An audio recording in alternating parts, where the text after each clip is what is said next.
Hello guys, welcome back to my channel. मैं आ चुका हूँ आज की इस वीडियो में और आज आप लोग देखने वाले हैं कि भाई सीएनजी कैसे बनती है। तो क्योंकि आप लोग भी थंबनेल देख कर आए हो, मुझे जानता हूँ भाई। देखो कैसे आए ना आए, ये वीडियोस मैं जरूर लेकर आऊँगा, यानी मेरी वीडियोस तो रोज ही आएंगी।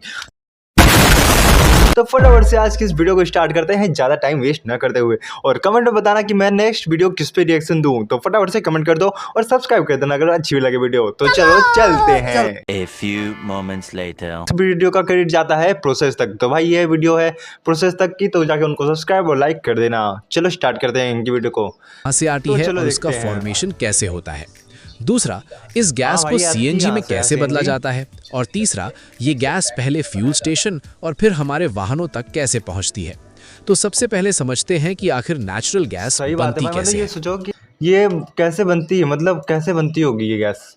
क्योंकि देखो ये गैस जो बनती है, ये जाती है फिर बन के आती है, फिर उसके बाद सब लोगों के यहाँ चली जाती है, सब स्टेशन पे जाती है। गजब ना, कैसे बनती होगी यार। ये सोचने के लिए तो आप भी आए हो, तो मैं भी आया हूँ, मैं देखते क्या होता है। चलो आगे चलते हैं। दोस्तों, नेचुरल गैस भी पेट्रोलियम की तरह एक फॉसिल फ्यूल है, यानी इसकी कहानी भी लाखों साल पुरानी है।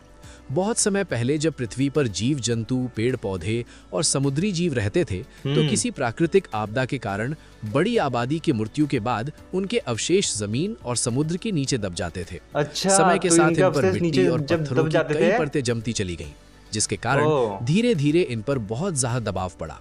हाँ। और जमीन के इतने अंदर रहने के कारण गर्मी पड़ने लगी। हाँ, बढ़ने अंदर लगी। ऑक्सीजन के अभाव में लाखों साल तक चलने वाली इस प्रक्रिया के कारण इन जीवों के अवशेष रासायनिक बदलावों से गुजरते हैं और अंत में ये नेचुरल गैस, क्रूड ऑयल और कोल जैसे ईंधनों में भाई, बदल इतनी जाते हैं। मेहनत के बाद, मतलब नेचुरल सोचो गैस इतनी में मेहनत मुख्य करनी रूप से पड़ रही है। मीथेन नाम की गैस प्रकृति होती अपने है, आप से जो बना रही है, कार्बन के सोचो एक बार। एक अणु और हाइड्रोजन के 4 अणु से मिलकर बना होता है। और ये बहुत ही ज्वलनशील यानी आसानी से जलने वाली होती है। अब अच्छा। सवाल आता है कि वैज्ञानिकों को कैसे पता चलता है कि जमीन के नीचे नेचुरल गैस है या नहीं। इसके लिए सिस्मिक सर्वे जैसी तकनीकों तो मतलब वैज्ञानिकों को कैसे पता चला कि यार इसकी जमीन के अंदर ये वाली गैस है और इस गैस से हम लोग बनाएंगे और जलाएंगे और इससे लोग गाड़ियां भी चलाएंगे। ये कैसे पता चला यार? का इस्तेमाल किया जाता है। इसमें जमीन के अंदर तरंगे भेजी जाती हैं और उनके अच्छा। लौटने के तरीके से ये अंदाजा लगाया जाता है कि नीचे गैस या तेल के भंडार हैं या नहीं। अगर संकेत मिलते हैं तो अगला कदम होता है ड्रिलिंग। अच्छा। अब वहां बड़ी बड़ी मशीनें लगाई जाती हैं जो जमीन अब में ड्रिलिंग है। हजारों मीटर गहराई तक छेद करती हैं। जब गैस का भंडार मिल जाता है तो उसे पाइपलाइन के जरिए अरे बाप बाहर रे। निकाला जाता है। लेकिन दोस्तों, यहाँ एक दिलचस्प बात है। जो गैस जमीन से निकलती है वो सीधे इस्तेमाल क्या? के लायक नहीं होती। इसे रॉ नेचुरल गैस कहा जाता है, जिसमें कई तरह की अशुद्धियां होती हैं, जैसे पानी की भाप, कार्बन डाइऑक्साइड, हाइड्रोजन सल्फाइड और कई बार धूल या रेत के कण भी। अब यहाँ से शुरू होता है सब कुछ असली तो है गेम, इसमें। गैस को साफ करने का। रॉ नेचुरल गैस को सबसे पहले एक प्रोसेसिंग प्लांट में भेजा जाता है। यहाँ पर अलग अलग प्रक्रियाओं से इसमें मौजूद अशुद्धियों को हटाया जाता है। अच्छा। सबसे पहले गैस से पानी की नमी हटाई जाती है, क्योंकि नमी पाइपलाइन को नुकसान पहुंचा सकती है। इसके बाद इसमें से कार्बन डाइऑक्साइड और सल्फर जैसे हानिकारक तत्व निकाले जाते हैं। हाइड्रोजन सल्फाइड खास तौर पर बहुत जहरीली गैस होती है, इसलिए इसे हटाना बेहद जरूरी होता है। इसके बाद गैस को और शुद्ध किया जाता है ताकि उसमें अच्छा, ये बहुत जहरीली गैस होती है यार। सोचो यार, आप लोगों को पता था कि नहीं पता था कि ये जहरीली गैस होती है? आगे चलते हैं, फिर देखते हैं। मुख्य रूप से सिर्फ मीथेन ही बचा रहे। अच्छा। अब ये गैस काफी हद तक इस्तेमाल के लायक और- बन चुकी और- होती है, लेकिन अभी ये सीएनजी नहीं बनी है। ओ, अब आता है दूसरा और सबसे महत्वपूर्ण चरण, बन चुकी है। कंप्रेशन यानी संपीड़न। अच्छा, अभी CNG दोस्तों, नहीं बनी है। नेचुरल गैस सामान्य अवस्था में बहुत ज्यादा जगह घेरती है।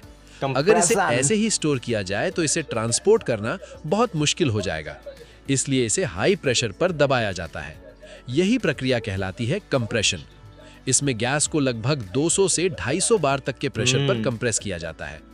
आपको जानकर हैरानी होगी कि इतनी ज्यादा प्रेशर पर गैस का वॉल्यूम लगभग 200 गुना तक कम हो जाता है। यानी जो गैस सोचो, मतलब पहले इतना बहुत ज्यादा ज्यादा उसको कंप्रेस किया जाता है और उसके बाद ही यूज में आती है CNG, तब बनता है CNG। जगह घेर रही थी, सोच लो। अब वो बहुत छोटे सिलेंडर में आ सकती है और इसी कंप्रेस्ड गैस को हम कहते हैं सीएनजी। लेकिन दोस्तों, अभी भी ये गैस सीधे आपकी गाड़ी तक नहीं तब कैसे पहुंची है। पहुंचेगी? अब आता है तीसरा चरण, डिस्ट्रीब्यूशन यानी वितरण। सीएनजी को 2 मुख्य तरीकों से लोगों तक पहुंचाया कैसे? जाता है।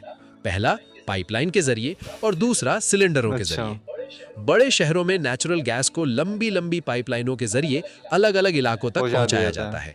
इन पाइपलाइनों का जाल जमीन के नीचे बिछा होता है। ये गैस पहले सिटी गैस डिस्ट्रीब्यूशन नेटवर्क तक पहुंचती है। यहाँ से इसे सीएनजी स्टेशनों तक भेजा जाता है। अच्छा। सीएनजी स्टेशन पर बड़े-बड़े कंप्रेसर लगे होते हैं जो गैस को फिर से हाई प्रेशर पर स्टोर करते हैं। ओ भाई। जब आप अपनी गाड़ी लेकर सीएनजी स्टेशन पर जाते हैं तो वही गैस आपके वाहन के सिलेंडर में भरी जाती है। गजब। तो भाई अब हम लोगों को पता चल चुका है कि सीएनजी गैस कैसे बनती है, समझ गए। तो भाई मैंने भी देख लिया आप लोगों के साथ कि सीएनजी गैस कैसे बनती है। तो ज़्यादा टाइम वेस्ट न करते हुए चलो फटाफट से तुम लोग कमेंट कर दो कि आपको ये वीडियो कैसी लगी, और इस वीडियो का क्रेडिट जाता है भाई प्रोसेस तक। तुमको सब्सक्राइब कर देना और मुझे भी लाइक और सब्सक्राइब कर देना, और कमेंट बताओ कि मैं नेक्स्ट वीडियो किस पे लेकर आऊँ। तो फटाफट से चलते हैं नेक्स्ट वीडियो पे कल। ठीक है, बाय बाय।